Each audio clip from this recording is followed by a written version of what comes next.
அனைவருக்கும் வணக்கம். Welcome to M புஷ்பாவின் சமையல். கேரட் பீட்ரூட் ஜாம் செய்ய போகிறேங்க. கேரட் எடுத்திருக்கேன், பீட்ரூட் எடுத்திருக்கேன். கேரட்டு தோல் சீவிடலாம், பீட்ரூட்டின் தோல் சீவிடலாம். கழுவிட்டு சின்ன சின்னதாக கட் பண்ணிக்கலாம். பீட்ரூட்டு கேரட் நல்லா அலசிட்டு இதுமாரி பொடியாக கட் பண்ணி வச்சுக்கோங்க. தனித்தனியாக வேக வச்சுக்கணும். 2 பாத்திரத்தை வச்சுக்கலாம். ஒரு பாத்திரத்தில் கேரட் போட்டுக்கிறேன். இது அளவு வந்து கேரட் 100 கிராம், பீட்ரூட் 100 கிராமுங்க. இந்த பாத்திரத்தில் பீட்ரூட்டு போட்டுக்கிறேன். கேரட்டுக்கு 1 டம்ளர் தண்ணி சேர்த்துக்கிறேன்.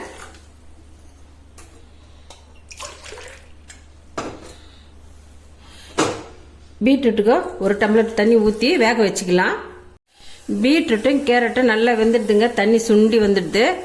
அடி கனமான பாத்திரமா வச்சுக்கலாங்க. கேரட்டை நல்லா மை போல அரைச்சின்னு வந்தாச்சு. கடையில் சேர்த்துக்கிறேன்.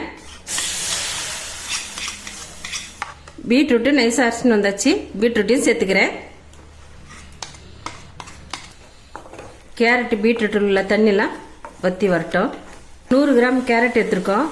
100 கிராம் வெள்ளை சர்க்கரை சேர்த்துக்கலாம். பொடி பண்ண வெல்லம் ஒரு 100 கிராம் சேர்த்துக்கிறேன். சால்ட் வந்து ஒரு சிட்டியை சேர்த்துக்கிறேன். ஜாம் கடையில் வாங்குறதை விட நம்ம வீட்டில் இருக்கிற காய்கறி நல்லா ஃப்ரெஷ்ஷான காய்கறியாக வச்சு இது மாதிரி ஜாம் செஞ்சால் உடம்புக்கு ரொம்ப நல்லதுங்க. காய்கறி ஸ்மெல் பிடிக்காதுங்க. ஒரு 2 சொட்டு வெனிலா எசன்ஸ் ஊற்றிக்கலாம்.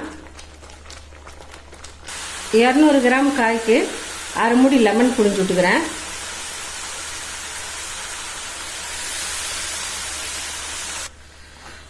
ஜாம் ரெடி ஆயிடுதுங்க. ஆறின பிறகு கண்ணாடி பாட்டில் போட்டு வச்சுக்கலாங்க. நம்ம தேவைப்படும் பொழுது எடுத்து யூஸ் பண்ணிக்கலாம். ஜாம் நல்லா மணமா இருக்குதுங்க.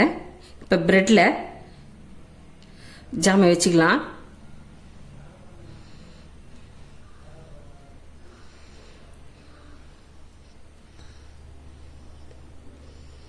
பிரெட்ல இந்த மாதிரி ஜாமை வச்சுக்கலாங்க.